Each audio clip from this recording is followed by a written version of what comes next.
Oh my god. Like, seriously? What the f is that?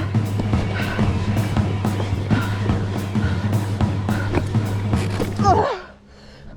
Why are they doing that to us? Some might think e-biking is easy, though the riders on the e-bike world tour would beg to differ. Bikes give assistance, but these races are by no means for the faint-hearted.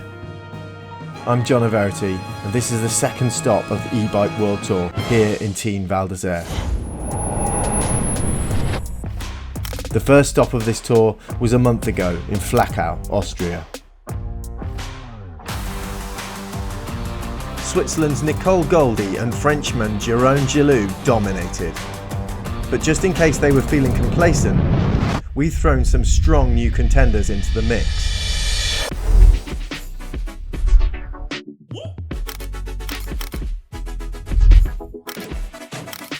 And they're all hungry to win this e-Tour de Haute Tarentaise trophy, possibly one of the hardest bike races in the world.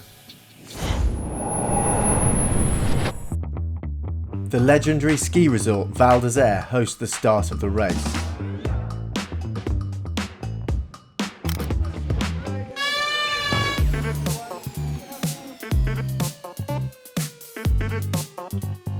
Here in Teen Val d'Isère, the terrain is different to the first event.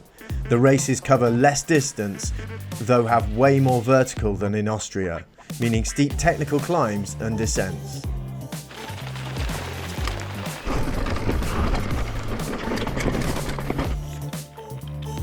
The race starts at a high pace, yet riders have to be wary of not making mistakes and breaking their bikes.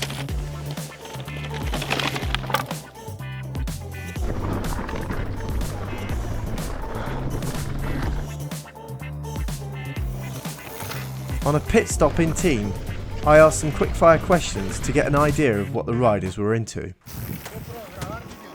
Uphill or downhill? Down. Uphill. Speed or technical? Technical. Technical. Technical. Legs or batteries? Legs. Battery. Battery power. I would say legs, but I'm not allowed to say legs. I love both, but I think I should better rely on my legs. Even before the first half-day pit stop, newcomer Laura Charles showed signs she was going to be a real challenge for Nicole Goldi.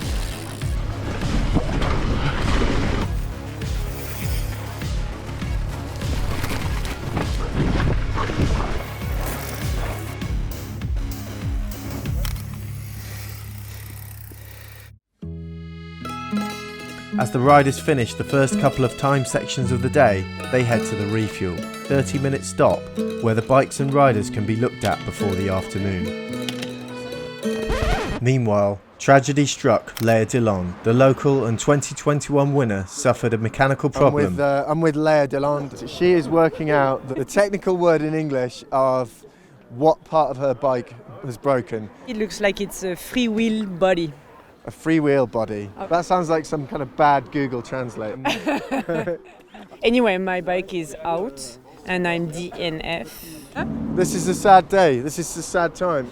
So yeah, it sucks. Nicole, you were overtaken today. Tell me how that feels. Not a familiar thing for you. No, it's quite okay because Laura is on fire and Nathalie also, so I think it will be a great fight. You've got people overtaking you, finally. Yeah, I think it's fine. It's racing and that's good. Hello. Hello. Good morning, welcome. What's your name? Laura. You are here and you're mixing things up a bit. When I saw the race in Flachau, I was like, but I want to race this one, so I try to find my mark on the track. It's different, but it's like natural track. So yeah, I like. After the brief pit stop for a battery change, the riders headed off on the afternoon section of the race. This comes in at 24 kilometres. It has a technical 1,000 metre ascent and a rocky 1,400 metres descent, allowing the enduro riders to make up time. Hugo Pigeon finally proved that Gilloux had some real competition.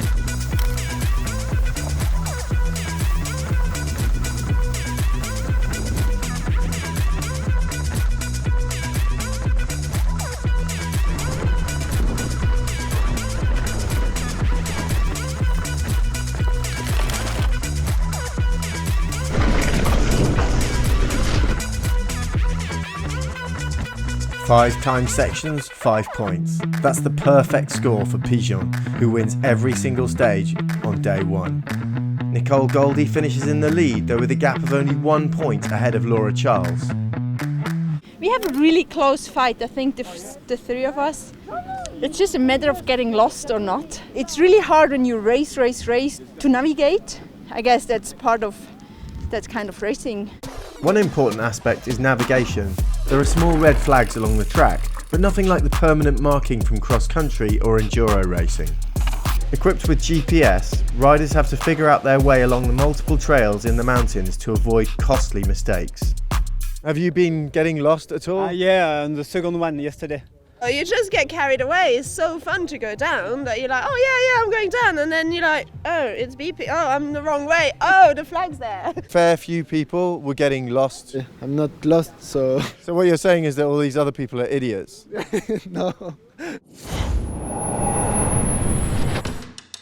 Rain during the night cleared to leave a crisp morning with some beautiful mist down at the start of the trail in Saint-Foy, though the wet conditions could become a new challenge for the riders. Do you know anything about this trail? No, nothing at all. 2,200 metres is what you're going up today. I wish you hadn't told me that, but yeah, that should be fine. You're not excited about climbing 2,200 metres?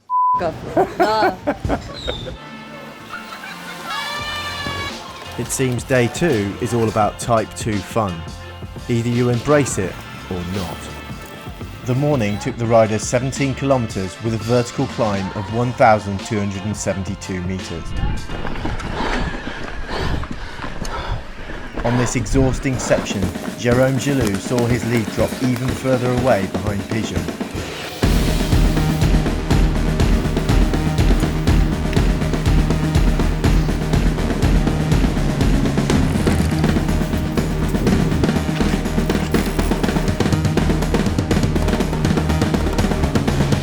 Hugo Pigeon, with both his endurance and powerful downhill skills, proved unstoppable with his lead. Kenny, we've been watching you. I mean, you can talk if you want. I'm not sure I can. Very, very fun. Trail just amazing. Typical e-bike race and in alpine landscapes. It was amazing. After a clean win on every stage of Austria, Nicole Goldi has now met her match in Laura Charles. I saw her and she was, what is this? And I was, my God, it's so hard. Sounds like there's a lot of swearing going on this trail.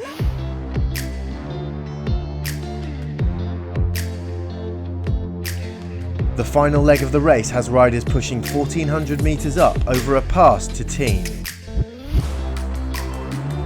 Last night's rain left the trails greasy, so the climbs were particularly hard, though the incredible views gave them a welcome distraction.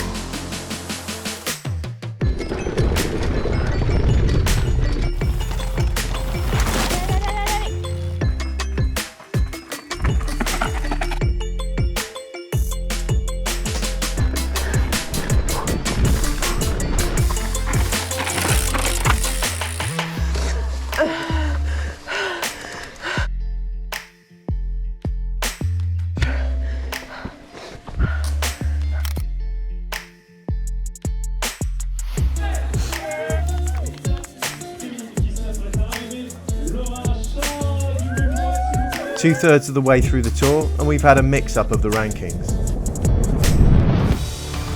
Hugo Pigeon has stirred things up by coming first in almost every time section here in France. Meanwhile, in the women's, Laura Charles came along and finally knocked Goldi out of her top spot for this event.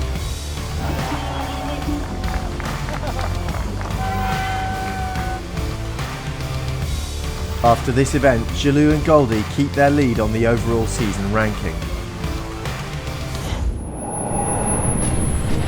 This wraps it up in Teen Val d'Isère. We'll see you in Verbier for the final stop of the e-bike World Tour 2022.